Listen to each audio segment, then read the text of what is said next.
இன்றைக்கு ஆண்டவருடைய சமூகத்திலே ஜெபித்த போது ஆண்டவர் என்னுடைய இருதயத்திலே வைத்த ஒரு வார்த்தை, நான் உனக்கு முன்னே போவேன் என்று ஆண்டவர் வாக்கு கொடுக்கிறார். ஹல்லேலூயா. இது ஒரு மிகப்பெரிய ஆசீர்வாதமான வருஷம். நீங்கள் ஒருவேளை நிறைய பேர் நம்ம நினைச்சிட்டு இருக்கலாம், வருகிற ஆண்டுக்குள்ள நுழைவதற்கு, வருகிற ஆண்டுக்குள்ள காலடி எடுத்து வைக்கிறதற்கு நிறைய பேருக்கு பயமா இருக்கலாம். நான் எப்படி இந்த வருஷத்துக்குள்ள காலடி எடுத்து வைக்க போறேனே எனக்கு தெரியல. ஏன் அப்படின்னா, இந்த வருஷம் நான் நினைச்சது எதுவுமே நடக்கல, என்னுடைய தரிசனங்கள் நடக்கல, என்னுடைய ஜபங்களுக்கு பதில் கிடைக்கல. இந்த வருஷம் நான் போட்ட திட்டங்கள் பல திட்டங்கள், ஆனால் அதுல ஒரு திட்டத்தை கூட என்னால சரியாக நிறைவேற்றவே முடியல. நிறைவேற்ற முடியாததுனால வர்ற வருஷத்துல போகக்கூடிய சக்தி என்னிடத்திலே இல்லை, தைரியம் என்னிடத்திலே இல்லை. நான் எப்படி வர்ற ஆண்டுக்குள்ள போவேன் அப்படின்னு தெரியல. எனக்கு இருக்கிற கமிட்மெண்ட் ரொம்ப பெருசு, என் தேவை மிகவும் அதிகம், நான் சந்திக்க வேண்டிய பிரச்சனை ஒரு மிகப்பெரிய பிரச்சனை. இதோட நான் புது ஆண்டுக்குள்ள போறதற்கு ரொம்ப பயப்படுறேன்னு சொல்ற ஒவ்வொருத்தரையும் பார்த்து ஆண்டவர் சொல்லுகிறார், வருகிற ஆண்டுக்குள்ளே நீங்கள் காலடி எடுத்து வைக்கிறதற்கு முன்பாக உங்களுக்காக கர்த்தர் முன்னே போவேன் என்று கர்த்தர் வாக்கு கொடுக்கிறார்.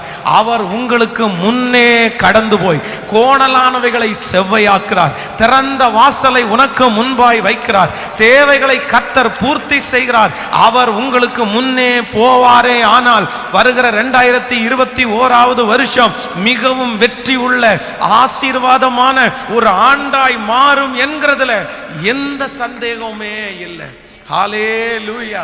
எத்தனை பேர் ஆமோதிக்கிறீர்கள்? ஹல்லேலூயா. நிறைய பேர் உங்களை முன்னாடி பிடிச்சி தள்ளலாம். நீ போ, நீ முன்னாடி போ, நீ தான் முன்னாடி நிற்கணும், நான் பின்னாடி வேணா வர்றேன், என்னால் முன்னாடி நிற்க முடியாது. இல்லையால் உங்களுக்கு முன்பாக உங்களுக்கு வழிகாட்டினவர்கள், உங்களுக்கு ஆலோசனை சொன்னவர்கள் நிறைய பேர் ஒருவேளை இன்றைக்கு இல்லாமல் போயிருக்கலாம். பாஸ்டர், போன ஆண்டு ஒருத்தர் என்ன கையை பிடிச்சி கூட்டிட்டு போனாரு, ஆனா இப்ப இல்லை அப்படின்னு வரலாம். ஆனால் கர்த்தராகிய ஆண்டவர் தீர்க்க தரிசனமாய் சொல்லுகிறார், நீங்க பயப்பட வேண்டிய அவசியம் இல்லை. வருகிற ஆண்டு என் இரட்சகராகிய கர்த்தர் எனக்கு முன்னே கடந்து போகிறார். தடைகளை உடைக்கிறவர் எனக்கு முன்னே கடந்து போகிறார். கட்டுகளை அவிர்க்கிறவர் எனக்கு முன்னே கடந்து போகிறார். அற்புதங்களை செய்கிறவர் எனக்கு முன்னே கடந்து போகிறார். என்னை சுகமாய் வைக்கிறவர் எனக்கு முன்னே கடந்து போகிறார். பொறாமையின் கண்கள், எரிச்சலின் கண்கள், வன் கண்கள் என்னை சுற்றி நிற்கும் போது அது எல்லாவற்றையும் அழித்து அவர்களுக்கு முன்னே என்னை உயர்த்துகிற தேவன் எனக்கு முன்னே கடந்து போகிறார்.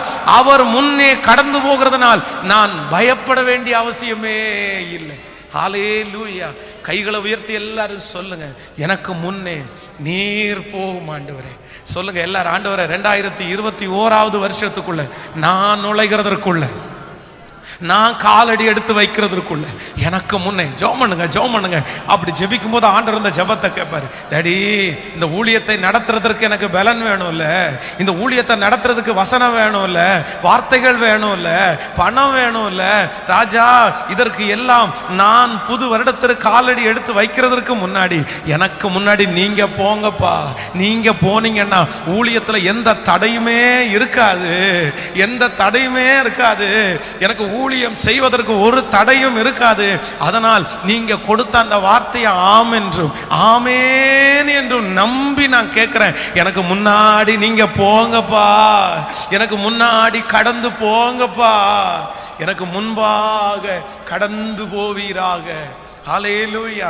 ஆண்டவர் முன்பாக கடந்து போகும்போது பல அற்புதங்களை ஆண்டவர் தேவ பிள்ளைகளுக்கு கர்த்தர் செய்திருக்கிறார். இன்றைக்கு ஒரு 3 காரியங்களை, காலையிலே உங்களோடு பேசின அந்த காரியங்களை இன்றைக்கு மாலை வேளையிலே வந்திருக்கிறவர்களுக்காக நான் சொல்லி உங்களுக்காக ஜெபிக்க ஆசைப்படுகிறேன். தேவன் உங்களுக்கு முன்னே போவாரே ஆனால் உங்கள் வாழ்க்கையிலே நடக்க போகிற 3 அனுபவங்களை குறித்து, இல்லாவிட்டால் தேவன் சில வேதத்தில் இருக்கிற சில கதாபாத்திரங்களுடைய வாழ்க்கையில ஆண்டவர் முன்னாடி போனதுனால அவங்களுக்கு நடந்த அனுபவத்தை குறித்து நாம் இன்றைக்கு தியானிக்க போகிறோம். முதலாவதாக ஒரு வசனத்தை வாசிக்கலாம். ஜோஷுவாவின் புஸ்தகம் 3ஆம் அதிகாரத்தை நாம் எல்லாரும் எடுத்துக்கொள்ளலாம். ஜோஷுவாவின் புஸ்தகம் 3ஆம் அதிகாரம் 6வது வசனத்தை வாசிக்கலாமா? முதலாவது, பின்பு யோசுவா ஆசாரியர்களை நோக்கி, நீங்கள் உடன்படிக்கை பெட்டியை எடுத்துக்கொண்டு ஜனங்களுக்கு முன்னே நடந்து போங்கள் என்றார். அப்படியே உடன்படிக்கையை பெட்டியை எடுத்துக்கொண்டு ஜனங்களுக்கு முன்னே போனார்கள். இப்பொழுது 13வது வசனத்தை வாசிக்கலாம். சம்பவிப்பது என்னவென்றால், சர்வ பூமிக்கும் ஆண்டவராகிய கர்த்தரின் பெட்டியை சுமக்கிற ஆசாரியர்களின் உள்ளம் கால்கள் யோர்தானின் தண்ணீரில் பட்ட மாத்திரத்தில் மேலிருந்து ஓடி வருகிற யோர்தான் தண்ணீர் ஓடாமல் ஒரு குவியலாக நிற்கும் என்றார். ஆமேன் சொல்லுங்க. ஆண்டவருடைய பிள்ளைகளே, இந்த இடத்திலே மிக அழகாக ஒரு வசனத்தை வாசித்தோம். அப்படி என்றால் ஜோஷுவா ஆசாரியர்களை பார்த்து சொல்லுகிறார், நீங்கள் உடன்படிக்கை பெட்டியை எடுத்துக்கொண்டு ஜனங்களுக்கு முன்னாடி போங்க, நீங்க ஃபர்ஸ்ட் போங்க. அப்படின்னா இதுக்கு முழுமையான அர்த்தம் என்ன அப்படின்னா, உடன்படிக்கை பெட்டி என்கிறது தேவ சமூகம். அதாவது அது தேவன் என்று வைத்துக் கொள்ளுங்களே. அந்த உடன்படிக்கை பெட்டிக்குள்ள வசனம் இருக்கிறது, ஆரோனுடைய துளிர்த்த கோல் இருக்கிறது. அப்போ அது தேவன் முன்னே கடந்து போகிறார். தேவனை சுமந்துட்டு ஆசாரியர்கள் முன்பாய் கடந்து போகிறார்கள். இப்போ இஸ்ரவேல் ஜனங்கள் தங்களுடைய பிரயாணத்தை தொடராதபடிக்கு அவர்களுக்கு முன்பாக யோர்தான் நதி கரை புரண்டு ஓடுகிறது. அறுப்பு காலத்துல யோர்தான் நதி இருபுறமும் கரை புரண்டு ஓடுமாமா. அப்படின்னா ஆறை பார்த்தா ஆறு மாதிரி தெரியாது, அது கடல் மாதிரி தெரியும். இங்க இருந்து அங்க பார்த்தோம் அப்படின்னா யாராலையுமே தாண்ட முடியாது. ஆனால் பழைய ஏற்பாட்டின் காலத்திலே ஜனங்கள் சில ஆறுகளை அவர்களே நடந்து தாண்டினார்கள். நம்ம சில ஊர்களில் நீங்க கூட பார்க்கும்போது அங்க நீர் வளம் அதிகமா இருக்கும். அதனால வாய்க்கால்கள் ஆறுகளை அழகா நம்ம தாண்டி போகலாம். நம்ம முட்டி வரைக்கும் அது நனையும். அதுக்கப்புறம் நானும் என்னுடைய சின்ன வயசுல நிறைய ஆறுகளை தாண்டி நாங்க வேலைக்கெல்லாம் போயிருக்கிறோம். அப்படி நிறைய ஆறுகள் தாண்டக்கூடிய ஆறுகள் இருக்கிறது. ஆனா இந்த ஆறை பொறுத்த அளவுல அது அறுப்பு காலம். அது ஒரு மிக தண்ணீர் அதிகமா இருக்கிற காலமா இருக்கிறதுனால இருபுறமும் கரை புரண்டு ஓடுது. வெள்ளம், அந்த வெள்ளத்துல யாருமே அந்த புறமாய் நடந்து போக முடியாது. இப்போ ஜோஷுவா சொல்றாரு, எல்லாரும் நில்லுங்க, ஆண்டவருடைய பிரசன்னம் முன்னாடி போகுமே ஆனால் நமக்கு ஒரு அற்புதம் நடக்கும். அதே போல உடன்படிக்கை பெட்டியை சுமக்கிற ஆசாரியர்கள் அந்த தேவனுடைய பிரசன்னத்தை தூக்கி கொண்டு அப்படியே வேதம் சொல்கிறது, அவர்களுடைய உள்ளம் கால்கள் அந்த யோர்தான் தண்ணீருடைய ஓரத்துல பட்ட உடனே அப்படியே பாஞ்சிட்டு இருந்த அந்த நதி அப்படியே நின்றுச்சாம் பெரிய குவியலாக. ஜனங்கள் அழகாய் கடந்து போனார்கள். நான் நம்புறேன், ஆண்டவர் நமக்கு முன்பாய் கடந்து போவாரே ஆனால் என்னென்ன தடைகள் உங்களுடைய வாழ்க்கையில இருக்கிறதோ அந்த தடைகளை எல்லாம் கர்த்தர் வருகிற ஆண்டு தகர்த்தெறிந்து விட்டு கடந்து போவேன் என்று வாக்கு கொடுக்கிறார். என் வாழ்க்கையில திருமண தடை பாஸ்டர், என்னுடைய வேலை தடையா இருக்கிறது, என் குடும்பத்துல எதற்கெடுத்தாலும் தடை, இதனால சோர்ந்து போய் நான் காணப்படுகிறேன், எது வச்சாலும் தடையா இருக்கு, எங்க பார்த்தாலும் தடை. ஆனா ஆண்டவர் வாக்கு கொடுக்கிறார், இன்றைக்கு நம்ம என்ன ஜெபிக்க போறோம்னா, என் முன்னாடி போங்கப்பா, என் முன்னாடி போங்கப்பா. நீங்க இந்த ஜெபத்தை புது வருஷத்துக்குள்ள போவதற்கு முன்னாடி ஜெபிச்சுட்டே இருங்க. ஆண்டவர் முன்னாடி போகும்போது 2020 வருஷம் தடையாய் வைக்கப்பட்டிருக்கிற கற்கள் எடுக்கப்பட்டு அந்த தடைகள் மாறி நீங்கள் சந்தோஷத்தோடு கடந்து போவீர்கள், ஆடல் பாடலோடு கடந்து போவீர்கள். இனி தடை செய்வார் இல்லை, இனி உங்களுடைய வாழ்க்கையில தடை என்பது இல்லை. அந்த தடைகளை முறிக்கிற கர்த்தர் நமக்கு முன்னே போகிறார். ஹல்லேலூயா. சோ ஆண்டவர் நமக்கு முன்னே போகும்போது நமக்கு நடக்கிற முதல் ஆசீர்வாதம் என்ன அப்படின்னா, தடைகளெல்லாம் நீங்கி போகும். ஆமென் சொல்லுங்கள். இரண்டாவதாக ஒரு காரியத்தை நம்ம வேதத்திலிருந்து வாசிக்க போகிறோம். ஆதியாகமம் 45ஆம் அதிகாரத்தை எடுத்துக்கொள்ளுங்கள். ஆதியாகமம் 45ஆம் அதிகாரத்திலே 5வது வசனத்தை நம்ம வாசிக்க போகிறோம். ஆதியாகமம் 45ஆம் அதிகாரத்திலே 45வது வசனத்தை சேர்ந்து வாசிக்கலாமா? 45ஆம் அதிகாரம் 5வது வசனம். என்னை இவ்விடத்திற்கு வரும்படி விற்று போட்டதினால் நீங்கள் சஞ்சலப்பட வேண்டாம், அது உங்களுக்கு விசனமாகவும் வேண்டாம். ஜீவ ரட்சனை செய்யும்படி தேவன் என்னை உங்களுக்கு முன்னே அனுப்பினார். ஹல்லேலூயா. யோசேப்பு இந்த இடத்துல ரொம்ப அழகாய் இந்த இடத்துல சொல்றாரு, எப்பா என்னை இவ்விடத்திற்கு அனுப்புனதற்காக நீங்க துக்கப்பட வேண்டாம். ஏன் அப்படின்னா நம்முடைய தேசத்திற்கு நம்முடைய குடும்பத்திற்கு இப்படிப்பட்ட ஒரு பஞ்ச காலம் வரும்னு தெரியும். ஆண்டவர் ஏற்கனவே அதை நியமித்திருக்கிறார். சோ இந்த பஞ்ச காலத்துல ஆபிரகாமனுடைய சன்னதி, ஈசாக்குனுடைய சன்னதி, யாக்கோபனுடைய சன்னதி இந்த ஊர்ல அழிஞ்சிடக்கூடாது.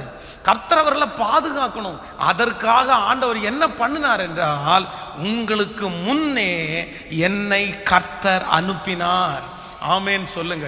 ஆண்டவருடைய பிள்ளைகளே, ஆண்டவர் நமக்கு முன்பாக போவாரே ஆனால் இரண்டாவது நம்ம வாழ்க்கையில என்ன நடக்கும் அப்படின்னா, நமக்காக சகலவற்றையும் கர்த்தர் ஆயத்தம் பண்ணுவார். முதலாவதாக நமக்கு முன்னே போகிற கர்த்தர் தடைகளை எல்லாம் உடைப்பார். இரண்டாவது, நமக்கு முன்னே போகிற கர்த்தர் வருகிற வருஷத்திற்கு தேவையான சகலவற்றையும் கர்த்தர் ஆயத்தம் பண்ணுவார். வர்ற வருஷத்துல தான் எனக்கு தேவை அதிகமாக இருக்கு, வர்ற வருஷத்துல நிறைய கமிட்மெண்ட்ல நான் சிக்கிட்டேன், என்ன பண்றதுன்னே தெரியல. அப்படிப்பட்ட குழப்பத்தோடு இருக்கிற ஒவ்வொருவரும் ஜெபிக்க வேண்டிய ஜெபம், எனக்கு முன்னே கடந்து போங்க ஆண்டவரே. கர்த்தர் முன்னே கடந்து போகும்போது உங்களுக்கு தேவையான ஆகாரம், உங்களுக்கு தேவையான பணம், உங்களுக்கு தேவையான மனிதர்கள், உங்களுக்கு தேவையான சகலவற்றையும் கர்த்தர் முன்னே போய் ஆயத்தம் பண்ணுகிறார். நான் இந்த பலிபீடத்தில் முழங்கால் படிட்டு நான் விசுவாசிக்கிறேன், என் தேவனாகிய கர்த்தர் எனக்கு முன்னே போய் 2021 வருஷத்திற்கான சகலவற்றையும் கர்த்தர் ஆயத்தம் பண்ணி கொண்டே இருக்கிறார். ஆமேன் சொல்லுங்கள். இந்த 2020 வருஷம் கர்த்தர் எனக்கு முன்னே கடந்து போய் இந்த வருஷத்திற்கு தேவையான எல்லாமே எனக்கு கர்த்தர் ஆயத்தம் பண்ணினார். எத்தனை பேர் ஆமோதிக்கிறீங்க? இங்கே இருக்கிற அநேகம் பேருக்கு, இந்த சத்தத்தை கேட்கிற அநேகம் பேருக்கு இந்த வருஷம் சரியான வேலை இல்லை, இந்த வருஷம் சரியான வருமானம் இல்லை. ஆனா ஆண்டவர் இந்த வருஷம் ஒரு குறைவில்லாம இங்க இருக்கிற நிறைய பேரை கிருபையாய் நடத்தினார், வெற்றியாய் நடத்தினார். காரணம் என்னவென்றால் 2020 வருஷம் உனக்கு முன்னே கடந்து போன கர்த்தர் இப்படிப்பட்ட ஒரு சூழ்நிலை வரும் என்று தெரிந்து ஏற்கனவே சகலத்தையும் கர்த்தர் ஆயத்தம் பண்ணி வைத்திருந்தார். ஹல்லேலூயா. நம்முடைய வாசஸ்தலத்தை விசாரிக்கும் போது நம்ம ஒரு குறையுமே நம்ம பார்க்கல. ஆமோதிக்கிறீங்களா? நம்ம நிறைய பேர் வாடகையை கரெக்டாக கொடுத்துட்டோம். நம்ம நிறைய பேர் நம்முடைய வீடுகளில் நல்ல ஆகாரத்தை நம்ம சாப்பிட்டோம். ஆமேன்னு சொல்லுங்க. இது உண்மைதானே? உண்மைதானே. நமக்கு ஒரு குறையும் இல்லாமல் ஆண்டவர் நடத்தினார். அந்த ஆண்டவர் தான் திரும்பவும் வாக்கு கொடுக்கிறார், நான் உனக்கு முன்னே போவேன், வருகிற வருஷத்திற்கான சகலத்தையும் நான் உனக்காக ஆயத்தம் பண்ணுவேன். கையை உயர்த்தி நன்றின்னு சொல்லுங்க, நான் நம்புறேன்னு சொல்லுங்க. சத்தத்தை உயர்த்தி எல்லாரும் இந்த வார்த்தை எனக்கு நிறைவேறணும்னு சொல்லுங்க. ஹல்லேலூயா, ஹல்லேலூயா, ஹல்லேலூயா. இயேசுவே, எனக்கு நீர் ஆயத்தம் பண்ணினதற்காய் ஸ்தோத்திரம், எனக்கு ஆயத்தம் பண்ணினதற்காய் ஸ்தோத்திரம், எனக்கு ஆயத்தம் பண்ணினதற்காய் ஸ்தோத்திரம், ஸ்தோத்திரம், ஸ்தோத்திரம், ஸ்தோத்திரம். ஹல்லேலூயா. நம்பர் 3, மூன்றாவதாக ஆண்டவர் ஒரு மனிதனுக்கு முன்பாய் போகும்போது என்ன நடக்குது அப்படின்றதை குறித்து தானியேல் எழுதின தீர்க்க தரிசன புஸ்தகம் 3ஆம் அதிகாரத்தை நாம் எடுத்துக்கொள்ளலாம். தானியேலின் தீர்க்க தரிசன புஸ்தகம் 3ஆம் அதிகாரத்திலே நம்ம 6வது வசனத்திலிருந்து நம்ம வாசிக்கலாமா? தானியேலின் தீர்க்க தரிசன புஸ்தகம் 3வது அதிகாரத்தை எடுத்துக்கொள்ளுங்கள். எடுத்துட்டு நம்ம 6வது வசனத்திலிருந்து நம்ம சேர்ந்து வாசிக்க போகிறோம். ஹல்லேலூயா. 3ஆம் அதிகாரம் 6வது வசனத்திலிருந்து வாசிக்கலாம். எவனாயிலும் தாழ விழுந்து அதை பணிந்து கொள்ளாமற் போனால் அந்நேரமே எரிகிற அக்கினி சூளையின் நடுவிலே போடப்படுவான் என்றார். ஆதலால் சகல ஜனங்களும் எக்காலமும் நாதசுரமும் கிண்ணறமும் வீணை சுரமண்டலம் முதலான சகல கீர்த்தவாத்திகளின் சத்தம் கேட்டவுடனே சகல ஜனத்தாரும் ஜாதியாரும் பாஷைக்காரரும் தாழ விழுந்து ராஜாவாகிய நேபுகாத் நிறுத்தின பொற்சிலையை பணிந்து கொண்டார்கள். நீங்க அப்படியே வாங்க 17வது வசனத்துக்கு வாங்க.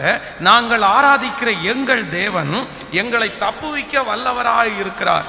அவர் எரிகிற அக்கினிக்கும் ராஜாவாகிய உம்முடைய கைக்கும் நீங்களாக்கி விடுவிப்பார். விடுவியாமற் போனாலும் நாங்கள் உம்முடைய தேவர்களுக்கு ஆராதனை செய்வதும் இல்லை, நீர் நிறுத்தின பொற்சிலையை பணிந்து கொள்வதும் இல்லை என்றார்கள் என்கிறது ராஜாவாகிய உமக்கு தெரிய கடவது. நீங்க அப்படியே வரும்போது 25வது வசனத்தை வாசிங்க. அதற்கு அவன், இதோ 4 பேர் விடுதலையாய் அக்னியில் நடுவிலே உலாவுகிறதை காண்கிறேன், அவர்களுக்கு ஒரு சேதமும் இல்லை, 4ஆம் ஆளின் சாயல் தேவ புத்திரனுக்கு ஒப்பாயிருக்கிறது. கையை உயர்த்தி ஒரு ஹல்லேலூயா சொல்லுவோம். இங்கே தேவனுடைய பிள்ளைகள் சாத்ராக் மேஷாக் ஆபேத் நேகோ இந்த இடத்துல ராஜா ஒரு பெரிய பொற்சிலையை வணங்கும்படியாய் சொல்லுகிறார். உடனே அவங்க சொன்னாங்க, இல்லை இல்லை, நாங்கள் எங்களுடைய ஆண்டவரை தவிர யாருக்கும் முன்னாடியும் கையெடுக்கிறதுக்கு எங்களுக்கு பழக்கம் இல்லை. உடனே ராஜாவுக்கு பயங்கரமான கோபம் வருது. என்னுடைய அடிமையா இருக்கிறீங்க நீங்க, என் வார்த்தைக்கு கீழ்ப்படிய மாட்டீங்களா? உடனே ஏற்கனவே இருந்த அக்னி சூளையில 7 மடங்கு அக்னி சூளை அதிகமா எரிய வைக்கிறார். ஏற்கனவே இந்த சிலையை வணங்காதவர்களை அக்னியில போடப்படும்னு அனௌன்ஸ் பண்ணிட்டாரு.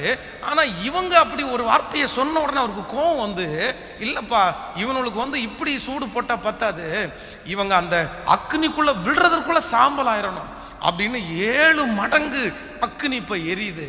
ஆனா வேதம் சொல்லுது, ஆண்டவர் இவர்களுக்கு முன்னே அக்னிக்குள்ளாய் கடந்து போனார்.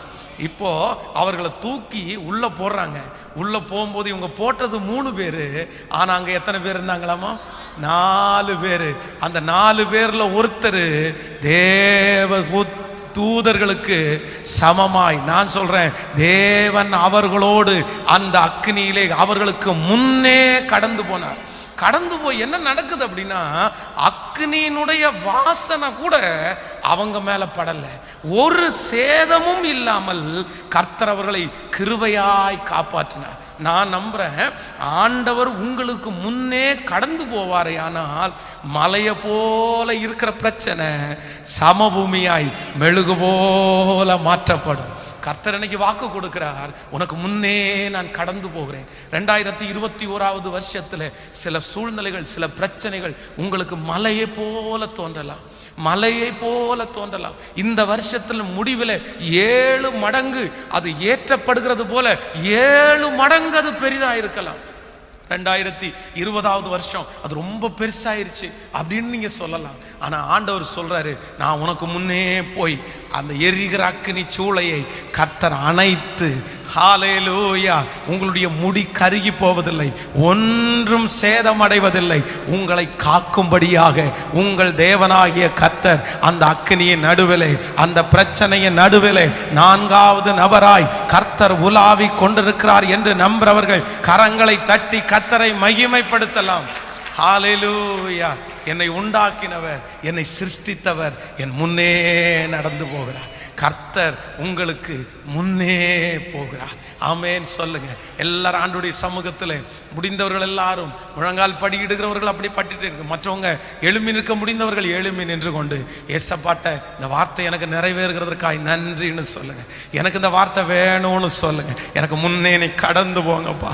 யாரெல்லாம் இந்த வார்த்தையை 100% விசுவாசிக்கிறாங்களோ அவங்களுக்கு ஆமென்று ஆமென் என்று நடக்கும். எத்தனை பேர் விசுவாசித்த அறிக்கை செய்கிறார்களோ அவர்களுக்கு அப்படியே நடக்கும். எல்லாம் நல்ல நல்ல நல்ல சத்தத்தை உயர்த்தி ஏசப்பா சமூகத்தில் ஜெபித்து கொண்டே, அப்பா இந்த வாக்குத்தத்தம் எனக்கு தாண்டவரேன்னு சொல்லுங்க, எனக்கு தாண்டவரேன்னு சொல்லுங்க.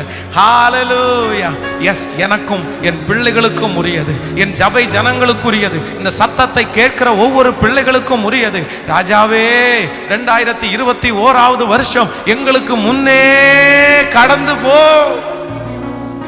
எங்களுக்கு முன்னே கடந்து போ. என்னை உண்டாக்கினவர், என்னை சீருஷ்டித்தவர் என் முன்னே நடந்து செல்கிறார். என்னை உண்டாக்கினவர், என்னை சீருஷ்டித்தவர் என் முன்னே நடந்து செல்கிறார். தீங்கு என்னை ஒன்றும் செய்யாதே, தீங்கு என்னை என்னை உண்டாக்கினவர், என்னை சீர்திருத்தவர், என் முன்னே நடந்து செல்கிறார்.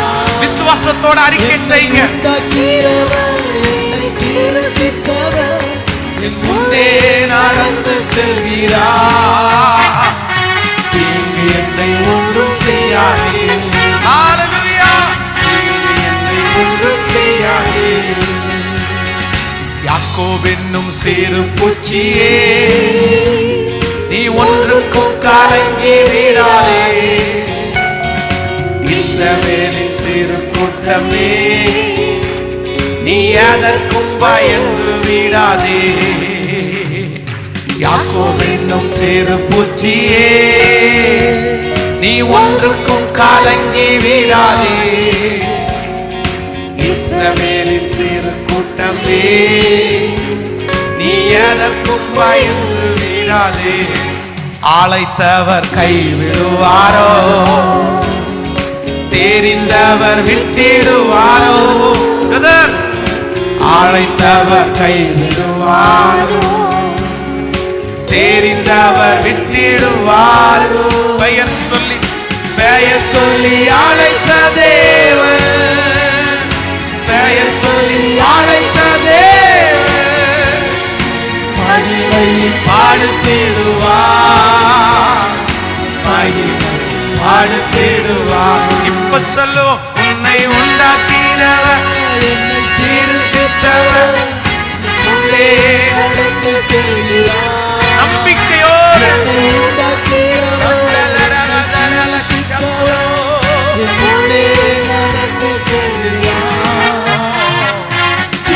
என்னை ஒன்றும் செய்யாதே.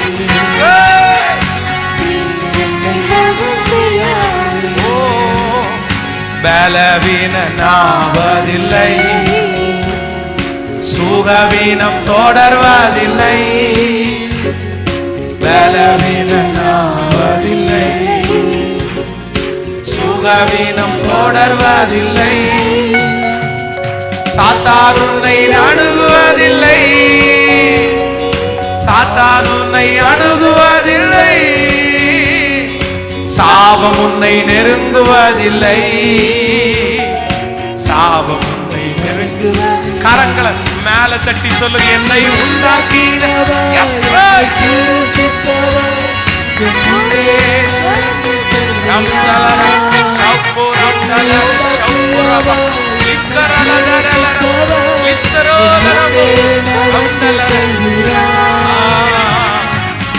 என்னை ஒன்றும் செய்யாது, என்னை ஒன்றும் செய்யாது. என்னை உண்டாக்கினவர், என்னை சீர்திருத்தவர், என் முன்னே நடந்து செல்கிறார்.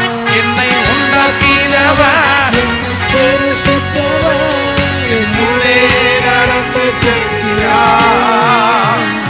தீங்கு என்னை ஒன்றும் செய்யாது, தீங்கு என்னை ஒன்றும் செய்யாது. யாக்கோபு என்னும் சிறு பூச்சியே, நீ ஒன்றுக்கும் கலங்கி விடாதே. இஸ்ரவேலின் சிறு கூட்டமே, நீ எதற்கும் பயந்து விடாதே. யாக்கோபு என்னும் சிறு பூச்சியே, ஒன்றுக்கும் கலங்கி